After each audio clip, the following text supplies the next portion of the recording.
water cycle is the way water is recycled through our world, from our salty oceans to the water we drink. The water cycle has 3 stages: evaporation, condensation, precipitation.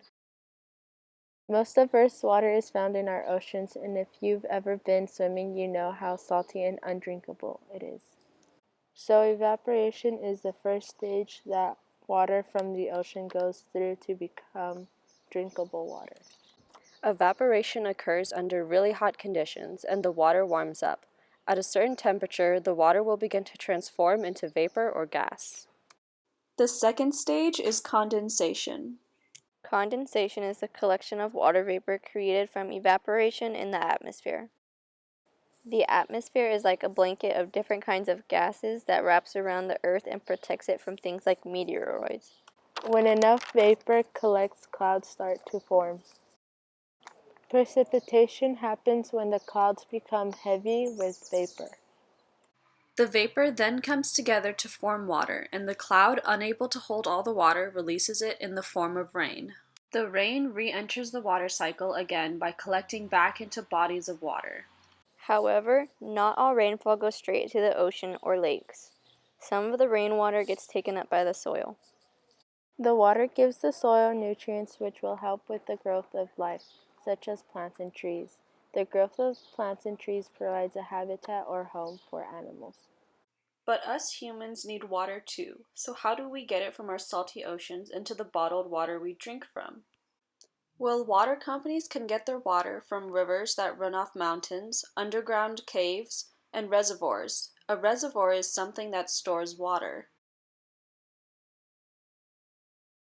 After the companies collect their water, they clean it and then package it. The packaged water bottles travel to the store where we buy it, and that's how we get our water. The next time you look at a water bottle, you can think about the water cycle and how at one point the water you are drinking was once salty ocean water. To help you better understand the water cycle and its 3 stages, here's a small project you guys can set up. You will need a wide container, some plastic wrap, a heat source, and some water. Pour some water into the container and seal the opening with the plastic wrap. Place the container under your heat source. If it is a really nice, hot, sunny day, then you can place it outside and leave it in the sun.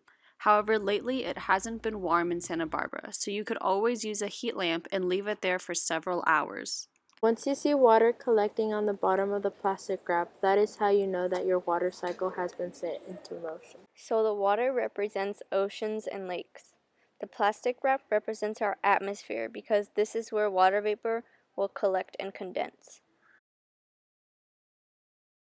The evaporation stage is very hard to see, but if the water is very hot, then sometimes you can see the steam rising from the water. The water droplets you see collecting on the bottom of the plastic wrap is the condensation stage, and when the water droplets drip back into the water, that's precipitation.